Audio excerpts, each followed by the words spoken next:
habitando a fortaleza de San Paio de Narda, outrora sede de nobles e cabaleiros, e testemunha viva da vida medieval, os rapaces e rapazas do Colexio Público Dr. López Suárez de Friol queremos achegar a todos os nenos e nenas galegos a vida daquela época. Eiquí en Castronela, sobre dun antigo castro, érguese a fortaleza de San Paio, señorío dos Seixas, Ulloas, Sarmientos e Andrades.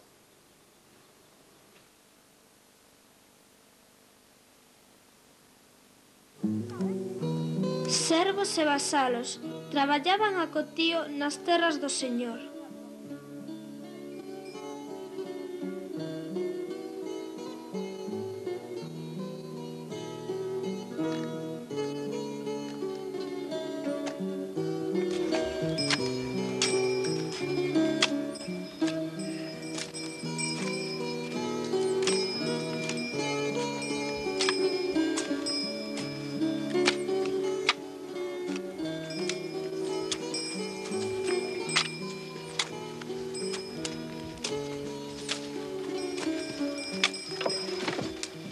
Cantos traballos nos dá Dios, teño o lombo desfeito. E eu xa non podo máis dos codris. Era Don Lopo, señor de San Paio, home ruín e malvado, implacable con servos e vasalos, duro e déspota cos seus.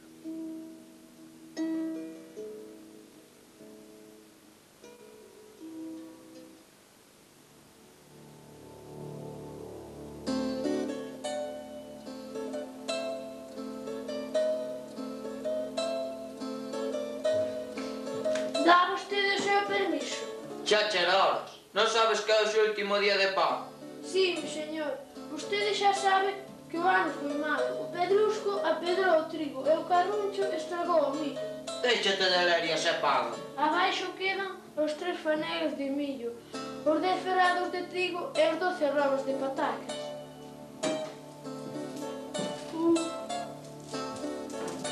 Non atopei que me prestar o resto. Levade ao malmorras e dadelle unha boa tunda.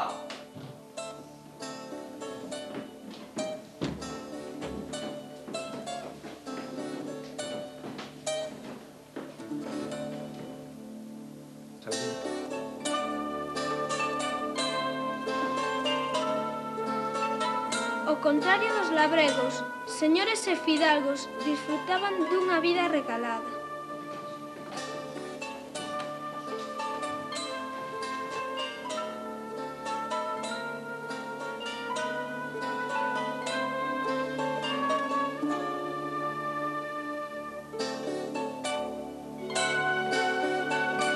Romance de Don Gaiferos. Onde ides, meus romeiros? Onde queredes chegar? Camiño de Compostela, non sei se lo chegará. Os pés lavachos de sal, xa non pode máis andar. Mal pocado, pobre vello, non sei se lo chegará. Ten longas e brancas barbas, ollos de doce mirar, ollos gazos, leonardos, verdes como a auga do mar. Onde ides, meu romeiro? Onde queredes chegar? Camiño de Compostela, onde teño o meu fogar. Compostela é miña terra, deixeina 7 anos hai. Relucinte en 7 soles, brilante como un altar. Collase a mí, meu vellín, imos xuntos camiñar. Eu son trabeiro das trovas da Virxe de Bonaval. E eu chámome Don Gaiferos, Gaiferos de Mormaltán. Se agora non teño forzas, meu Santiago máis dará. Chegaron a Compostela e foron á catedral. Desta maneira cantou Gaiferos de Mormaltán. Gracias, meu señor Santiago, os vosos pés meter xa. Se queres tirarme a vida, podes máis, señor, tirar, porque morrerei contento nesta santa catedral. O vello das brancas barbas caeu tendido no chan. Echou os seus ollos verdes, verdes como a auga do mar. E o bispo que isto viu, ali o mandou enterrar. Así morreu, meus señores, Gaiferos de Mormaltán. Este é un dos moitos milagres que Santiago Apóstol fai. Nestas paraxes naceu unha das máis fermosas lendas de Galicia. que fala dun amor imposible entre un labrego e unha cortesana. É a lenda da Cova da Sera.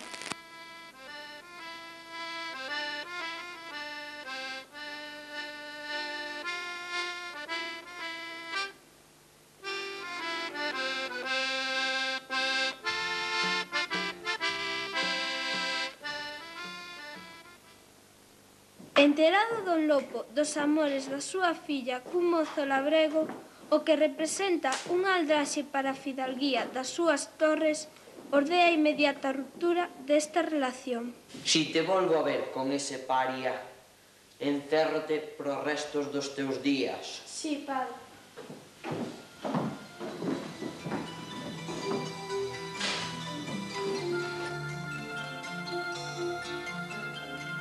Entre bicos e choros, ambos os dous determinan fuxir cara aos montes e iren en procura doutras terras. Coñecedor don Lopo desta fuxida, ordea a inmediata persecución dos fuxitivos, refuxiados nunha cova na que habita unha enorme serpe. Para salvar a súa moza, a loita entre home e serpe foi témera. Berta ollábaos aterrorizada.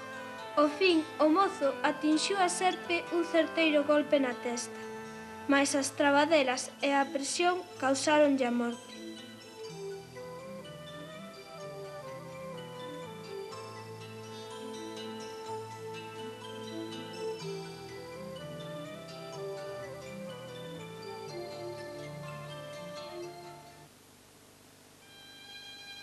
Esta historia permanece viva no presente, velaí simbolizada no escudo do concello de Friol.